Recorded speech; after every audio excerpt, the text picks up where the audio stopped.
Welcome to another episode of the Berg Podcast, where we talk about all things Hattiesburg, Mississippi. I'm your host, Alicia Williams. Also known as the Hub City, or just the Berg, Hattiesburg is a bustling town in southern Mississippi. It's an educational, cultural, business, and medical hub for the region, and we're pleased to share stories from our community. On today's episode of the Berg Podcast, we have two interviews about our furry friends at Southern Miss and the people who take care of them. In our first interview, we learn about the cats of USM and the volunteer group that works tirelessly to keep them healthy. I'm Haley Harrison for the Berg Podcast. Today I'm interviewing Professor Julie Pigza. My guest teaches chemistry at USM and has been at the university since 2013. She's been involved in the Feral Cat organization since 2015 and has helped with trap, neuter, return efforts on campus while co-managing the listserv. Thank you for being with us today. So, what is the Feral Cat Association? Hi, Haley. Thank you for asking me to be in this interview. The Feral Cat Association is a group of volunteers who help to keep the number of feral cats on campus low through TNR efforts. TNR stands for Trap, Neuter, Return. So, is this group a campus club? Actually, we are just a group of volunteers. So while we do have a listserv through the campus, that we all pay out of pocket for all of these expenses, including caring for the cats, feeding the cats, making sure they're healthy if they got hurt, and then doing the spay neuter. When and how did you hear about this? I saw cats near where I parked and asked around to see how I could help. How did you become involved? I began maintaining the group of cats that were near where I parked my car. How did you maintain them? Like what did you do to keep them healthy? Yes, so I fed and provided fresh water daily. I ensure that the cats are healthy, and I ensure that they are all spay or neutered. Awesome. So how do you define a feral cat? A feral cat is an unowned cat that lives outdoors and usually avoids human contact, although some can be friendly, but they do not need humans to survive. What exactly is a colony? A colony is a group of cats in an area, and they're in that area for some reason, usually because it provides shelter, allows them to stay dry and warm. So the cats are there for a reason already. How are they maintained? Essentially, the above measures with feeding, water, ensuring they're healthy, and trap, neuter, return is really the key. So TNR and ensuring that your colony is healthy will make sure that it does not grow, and you maintain them until that colony eventually dies. Yeah. How many cats do you think we have on campus right now as opposed to the past? I would say that probably it's a hard estimate because campus is pretty big. And to be honest, I will say that the outside areas of campus where they meet up to other neighborhoods would be harder to guess, but just probably in areas that are controlled well on campus, I would say probably less than 20 cats. So how did the feral cats end up here on campus? So our campus is bordered by houses, apartments, and roads. So cats can come from any of these places to campus. So that means a cat could be owned. And we try to find that owner in that case. Otherwise, they're just finding a new place to live that provides them a shelter. Are there any specific cats that you've grown fond of? Yes, I would say in general, people always have a fond memory of a cat that they can pet. And so I had a cat near Stout Hall that was friendly, and her name was Penny. And I ended up adopting her. That's awesome. Were there any main difficulties with the cats over the years? I would say in general, the same difficulties that could occur with any outside cat could occur. So it could be hit by a car, attacked by wild dogs or a wild animal, or like just succumb to the weather. How do TNR efforts specifically help for maintaining a population? So TNR, trap, neuter, return, ensures that cats cannot repopulate. So female cats are spayed and cannot have any more babies. Male cats are neutered, and not only does this prevent more baby kittens, but also it helps reduce like aggressive behaviors in males as well. How are the cats trapped? So we use a live trap. Essentially, we put bait into the trap, some type of wet foods usually, and then after we trap the cat, we take that cat to a low-cost spay and neuter clinic and have the surgery. So the cat is fixed, they get a rabies shot, and then they heal overnight in that same trap, and then we bring them back and release them to the spot we caught them. What qualifies a cat to be rehomed? Any cat that's too young for TNR, so usually less than maybe 2 or 3 months old, so a kitten. A cat that's very friendly, that maybe can have a safer or better life off campus. And then also what we may call a nuisance cat, so a cat that's causing some type of problem at that area, it's staying. In those cases, we would try to rehome those cats. Are these efforts occurring elsewhere? Yes, so to find out if TNR is occurring in your area, you would have to do some research. But within Hattiesburg, our local animal shelter works with Hattiesburg Animal Control, and so there is a TNR program in place. How do you tell if a cat's already been trap, neuter, return? Yeah, that's a great question. And one, I think it's important to know. So a cat that has been spayed or neutered and is considered a feral cat has an ear tip, and it's usually the left ear. So the tip of the top of the left ear is tipped. And so you can visually see by looking at that cat that it's been like spayed or neutered when you see that ear tip. That way you don't put effort into catching it again, and then people would know that that cat could not have litters of kittens. Okay, well, how can listeners become involved? I think reaching out to you, Haley, would be great, and you could get in touch with the group, would be probably the easiest way. Okay, what can they do to help out without joining? Sure. I think in general, just through this podcast, like just awareness is key. Know that these efforts are going on. Support your local shelter if this is near to your heart, because the local shelters also support and help manage the pet populations and overpopulation in the area. And then consider TNR in your own area, because now you see the process. Well, thank you so much for talking with us. I'm Haley Harrison for the Berg Podcast. In our next interview, Nick Freeman speaks with the woman whose therapy dog spreads joy to students across campus. I'm Nick Freeman for the Berg Podcast. Today I'm interviewing Melinda Lowry. My guest is originally from Memphis, Tennessee, and now lives in Hattiesburg, where she works in the community with therapy dog Sunday Sky, and previously the much-loved Cash Money. Melinda, thank you for being with us today. Of course.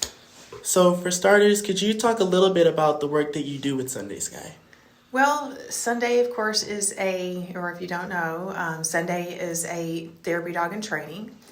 And so right now what we're doing is we visit USM on a regular basis, and we're just training her to be a therapy dog. And that just entails coming to the campus, letting the students love and hug on her, see her. It just provides a level of comfort, especially if you're a dog lover.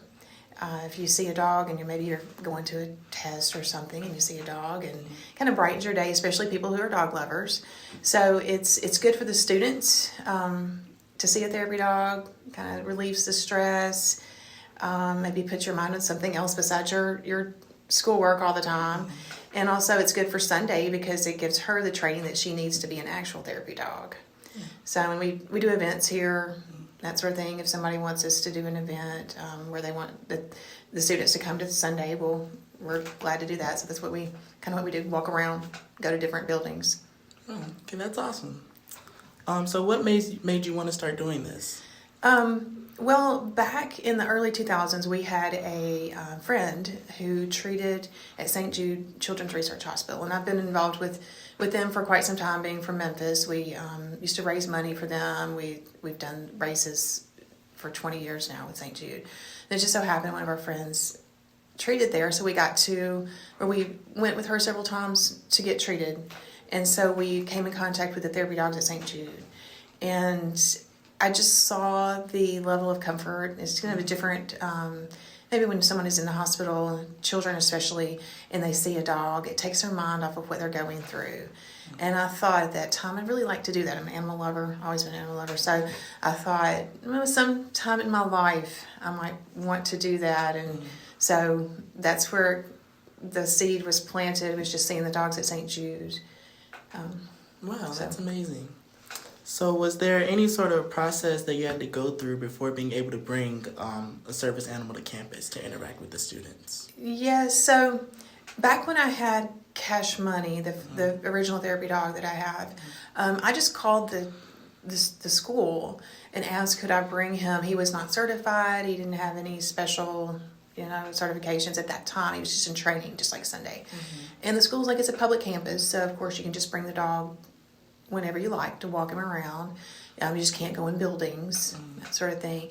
And so we did that, and there was really no special anything we went through. After he got certified, I contacted the school, and we put his insurance on record. They put his certification on record, and that's when we were allowed by the school to start going into different buildings and everything. With Sunday, I think because I'd already had Cash, they've been a little bit more lenient with me about letting us in buildings and do certain things.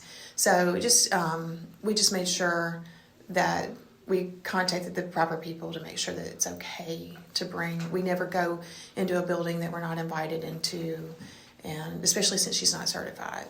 So, but the school's been very good about giving me permission to be here with the dogs. Yeah, that's awesome. So I was wondering what makes you want to do this here at USM, and do you do it at any other places or schools, organizations? So what made me want to do it here is back in 2020 during the pandemic, I was thinking about places that we could train Cash.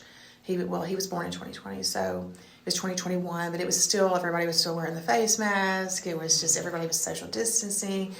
And I came on campus and just saw that the students were not, you could just tell, you guys were not interacting with each other. You were staying away from each other. You had your mask on. People were just isolated. But when I brought the dog, it opened you up. It opened the students up. It was just kind of a down time for everyone. The classes were not, a lot of them were still online. And I originally thought that I wanted to work with him in hospitals and nursing homes and that sort of thing. But when I saw how you guys and the students responded to him, that's when I knew this is awesome. I thought these students really need something just to brighten their days. So that's kind of what made me want to start doing it here. And we do also with Cash and with Sunday, we haven't really been out and about as much because she's in training. We are allowed in the lobby at Forest General. They've let us there. But with Cash, I went to the state hospital. I went to Forest General. We've been to Wesley. We go to several assisted living in the Hattiesburg area with him until he passed. And so hopefully once Sunday passes her certification, we'll start going back to all the different facilities. But USM keeps us busy, and to be honest, I mean this is where my heart is because I have students too that go here. So and I see what joy it brings everyone just to see a dog. So yeah. Okay, that's really cool. And could you talk a little bit about what Sunday Sky is like? Yeah. Well, we all love her so much. I know. Sunday is, she's a puppy. She, her trainer told me last night, she has big puppy moments. So she's really sweet. She's a good girl. She's just different. Cash was like 100% love bug, just would do anything I asked. She's a little more sassy. She's got that, girl sassiness about her. But I can already tell when we're coming to campus, she will stand up when we get to the light up here at 4th Street and start panting and looking around. She already loves to come here. So she really is a good girl. She's loving and a good girl. She's been easy to train, but yet she has her moments. She's still, at any given moment, she can act like the biggest puppy in the world and start acting up. And students have seen her do that here. So anyway, but and that's why they don't let you register a therapy dog until they're at least a year old to get some maturity. Because right now she's definitely not mature and she could spontaneously just act like a big old puppy. But yeah, she's a good girl. She sleeps in the middle of our bed and cuddles with us at night, and she's very spoiled. Yeah, just big puppy energy. Yeah. So what's the training process like for dogs like Sky that we get to interact with here on campus? So what we do, and like we did this with Cash, the students were just a big help in training Cash and also with Sunday. When you train a therapy dog, it's not like a service dog. So a service dog is going to perform a task for an individual person. Like, for instance, if it's a guide dog, someone who can't see very well or whatever, a guide dog is going to help that person. So a service dog performs an actual task. With a therapy dog, it's for everyone else. It helps the public. So the test that they have to do is they have to be able to greet a large crowd without overreacting. They have to be comfortable about medical equipment. They have to be careful. They have to be okay with being touched. And so we train for these behaviors so that when she takes her test, she's used to it. So the students help, and they helped with Cash. Sometimes I'll ask the students, can you touch her paws? So that she's used to that. And we've got several different medical things at home, like, we have a walker and some crutches. And so every now and then we'll walk around the house and just get her used to that. And, you have to be good with other dogs, and she's working on that. And, you have to just be okay with like being touched awkwardly, because maybe you never know if you're at a hospital and someone's touching the dog. They may be in a wheelchair and they'll touch the dog's behind or something. She has to be okay with being touched anywhere. So so we just kind of work on all of that. And sometimes I'll think about a behavior and ask the students to kind of help me with that. Drop a book so that she's not afraid of loud noises, because that's also on the test, is like loud noises and everything. You can't be distracted. Oh, that's really interesting. So what sort of impact do you think the dogs bring to the campus? Just over the last, I'd say, because I've been here for 4 years, and I would just say it kind of just brings another aspect of happiness, just something else to enrich this campus. I mean, it's such a great campus, and just to have dogs here, more than one. Now we've got 3. We've got Blaze and Reuben, and so it's something that Southern Miss can say, we have a team of dogs here that volunteers here. And when I see the students, and I know they're dog lovers, and you can see their faces, maybe someone will be walking and they'll have their head tucked down, maybe closed off, and they'll see Sunday or Blaze or Reuben, and they'll look up and we'll say, how's your day going? And they're like, better now. Just to have that response, that it means something. And we don't know what everybody's going through on campus. There are students here that I know that may be closed off. Maybe this is just the interaction that they need. A lot of people, you don't know why, but they just may not have that social group. And sometimes you can tell they just need to talk to someone. They need to pet a dog. They need to love on it. That may have been their therapy at home, but then they're allowed to have it here if they don't have an ESA or something. Mm-hmm. So I just think it's brought, kind of enriched the campus. The team of dogs that we have now, it's available if you need it, you know. So you would say that interacting with a therapy dog is sort of a necessity for some of the students? I think it is. I mean, when we first started this, the students welcomed me, and it was just like, I thought, this is needed. This is needed. And, I mean, we've had students cry with us. We've had, students just sit there and hold cash mainly, and just say, and then just open up about what's going on. And I'm not a therapist or anything, but I can at least listen while they're hugging the dog. And I just think it has enriched the campus that a lot of people do need that. Yeah, I totally agree with that. So what would you say is the most fulfilling thing about working with a therapy dog here on campus? I would say the most fulfilling thing is just when I ask them how their day is going and they say it's better now. That's the one thing that just makes me it just kind of gets me emotional. And maybe I didn't realize until Cash passed away, because the students sent me so many different messages and letters and cards, and maybe I didn't realize. I knew, that they loved him and they loved the therapy dogs, but I didn't really, maybe I didn't know as much what an impact it had. So I would definitely say that just knowing that the students do love that, and hearing them say it. Yeah. Cash was such a huge part of this community. Sweet boy. We all love him so much. He still is. But thank you so much for talking with us. I'm Nick Freeman for the Berg Podcast. Thank you.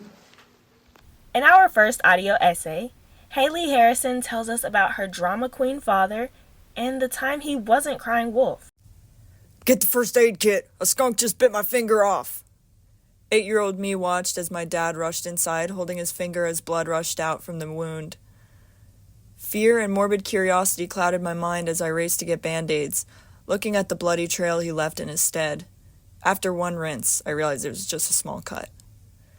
Shit, Haley! I just cut a chunk of my thumb off! It's in your food now! 11-year-old me turned to see my dad brandishing a potato peeler stained with red. Sighing, I walked to get the first aid kit. One rinse revealed it was just a small cut. This was a behavior that continued my entire life. False alarm after false alarm, I stopped taking my dad seriously. A ringtone woke me up.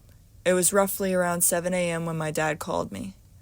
My finger hovered over the decline button, an attempt to allow myself to muster in a few more hours of sleep. Hello? Haley, I'm bleeding out. I don't think I'm gonna make it. I rolled my eyes and put my phone on speaker, preparing to hang up. What happened this time? Haley, I just want to say I love you. I may not make it. I lost so much blood. I cut my arm off. My heart stirs as he keeps going, but my cold demeanor didn't change. Every time he gets a paper cut, he says this stuff. He especially loves adding in that I'm his sole beneficiary. I prepared to tell him I would talk to him after, and I hear a voice in the back cut him off from his monologue. A doctor. Partial amputation, sir. The confirmation of another human made me jump out of my bed. He was still exaggerating, but he wasn't lying. This time it was serious. My dad has always been the type of guy to make things seem more extreme than they are. He can turn nothing into something, and he does it well. He's a drama queen. He's a man full of false promises and heavy theatrics. I can look back and enjoy it for the show that it is, but I grew up believing his words. Basically, being around my dad is like living in a sitcom, or Shameless. It depends on the day. But this moment was a turning point for me. He finally wasn't exaggerating, kind of. That morning, after alerting my mom, we rushed to the hospital to see him. Walking into the ER to see my dad was a shocking experience. Not because of the injury or anything, but because he had no insurance and would usually just use duct tape or hot glue. That's how we knew this was serious. Before we could enter the room, a nurse came up to me and my little sister. She instructed us in a panicked manner about the state that my dad was in and urged us not to panic or become hysterical because our daddy looked scary. We go into the room expecting to see a bloody mess and his open wound with the way the nurse hyped it up to be. We didn't expect to see his arm raised, connecting by what looked like a large cocoon of medical wrap, with each finger enclosed and held up by some machine that looked like a bunch of Chinese finger traps. His hand was a dark purple-gray color, and his movements were those of an animatronic. I won't lie. Seeing him tweaking out from blood loss was the scariest part. He looked almost mechanical. After our visit of telling him he'll be okay and listening to him urge that he was in his final moments and that I'll be the one to get a couple of cents that he has in his will, he was pushed out of the room into the sunset to prepare for a surgery at a bigger hospital in New Orleans. A month passed and he had been discharged for a while after surgery. This time, the injury that occurred was no skunk bite. My dad was a technical engineer for car washes and was cutting a bolt above him with a circular saw. He had an issue with his rotator cuff, so basically his right arm had a time limit, because of course it did. As he held the saw up, his time limit ran out and his arm dropped down, with the saw right on his forearm, sawing completely to the bone. He managed to call his boss to bring him to the hospital instead of an ambulance, since they're too expensive. My dad managed to use a ratchet strap as a tourniquet, and as his boss gathered him into the car, they peeled out and accidentally ran over the remainder of said tourniquet as it dangled out from the car door.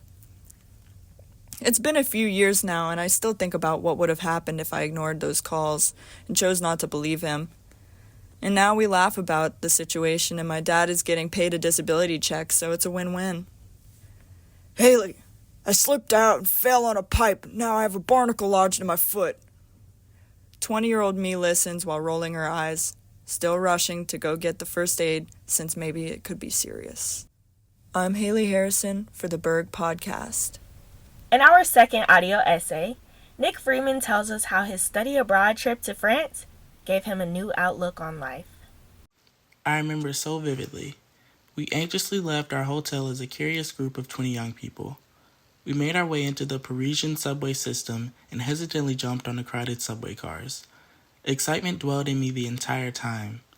We finally arrived at our stop and made our way back onto the streets of Paris, where we walked to our boat tour scheduled for our very first day in the city. Everywhere I looked was like a work of art.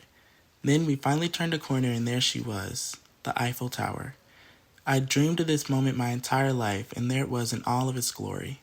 As I stared at the glamorous monument, I was speechless, yet the first thought that sprung to my mind was, wow, this is sort of underwhelming. While I had to admit to myself that I was surprised at how small the tower seemed in real life, the second and more prevalent thought that came to my mind was, I made it. Ever since I was a little kid, I dreamed of the day that I would get to visit France. I grew up living vicariously through characters in movies and TV shows that took glamorous and exciting trips there. When I began attending USM in 2021, I never thought that within the next 4 years I would get the opportunity of a lifetime. I was sitting in French class counting down the minutes when Madame Rowland began telling us about the Chateau program, where students get to spend an entire semester in France. As soon as I heard about the opportunity, I knew I had to take it. So I submitted my application, got accepted, and counted down the days until we embarked on our grand journey to France, via Delta Airlines. I waited with anticipation for the date of our flight. However, I was filled with anxiety. I'd never been away from home for so long, let alone in a different country and without my parents. But I refused to let my lack of supervision and my limited clothing supply spoil my trip of a lifetime. The grand day finally arrived, and I haven't been the same since. Who knew that a place could inspire and change a person so much? Being in France was like a dream the entire time. It seemed like there was a new adventure every day in Strasbourg, where we resided just a bus ride outside the city. I woke up every morning in a cozy garden house with sunshine beaming down on my bed from the open skylight. My roommate and I would go to breakfast together before class, where I would have the same meal every morning: a croissant, a glass of juice, and a warm café au lait.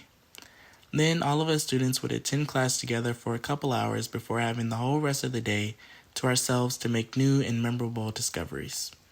Strasbourg is filled with inspiring culture, scenery, and architecture that I always look forward to seeing, so finding things to do was never difficult. A lot of days, my friends and I would make our way to the city to eat, do some sightseeing, or just take a long walk discovering new sides of Strasbourg that we had yet to uncover.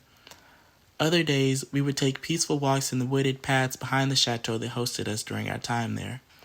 and some days we would simply relax in the garden house and enjoy each other's company. Outside of our time in Strasbourg, we also had a number of excursions we took as a class. We visited beautiful chapels, museums, and even castles as part of our immersive French history lessons. Then there were our grand excursions where we visited entirely different countries: Germany, Switzerland, Belgium, and Luxembourg. I remember the unique and unforgettable beauty of each one.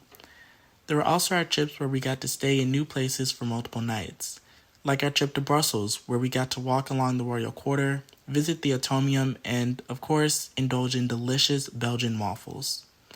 However, I must say that my favorite trip has to have been Paris. Of all the places we'd been, Paris is the one that I had always wanted to make it to. The Eiffel Tower, the Arc de Triomphe, the Champs-Élysées, Sacré-Cœur, the sight of them are molded into my mind like postcards. Or maybe I'm just thinking of the postcards I picked up at each one. Nevertheless, I'll never forget the elegant streets of Paris, the highlight of my European adventure. The very cherry on top has to have been the night that I got to go to the top of the Eiffel Tower. Being all the way up there, looking down at all the lights spreading across Paris, made me feel like I was on top of the world. It also made the Eiffel Tower feel a little bigger than I'd initially thought. I always knew that one day I'd make it to France, but to have done so under such unique circumstances was unexpected. I got to learn about and immerse myself into the culture for an extended period of time, all whilst being away from everyone and everything I'd ever known. Over those 2.5 months that seemed to go by much too quickly, the French landscape taught me that I am fully capable of stepping into the unknown, even in cases where I may not have much of a choice. No experience that I've ever had even compares to it. To this day, I think back to every street I walked, every dish I explored, and every French sentence I butchered and think to myself, I made it. I'm Nick Freeman for the Berg Podcast. Thank you for tuning in to the Berg Podcast. This podcast is produced by students in Dr. Dave Davies' MCJ 344 podcasting class in the School of Media and Communication at the University of Southern Mississippi. The producer for this season's episodes is Salaudin Ahmed. Our music is from Upbeat, cover art by Madison Calkins and Greta Graves. We'll see you next week on the Berg Podcast. I'm your host, Alicia Williams.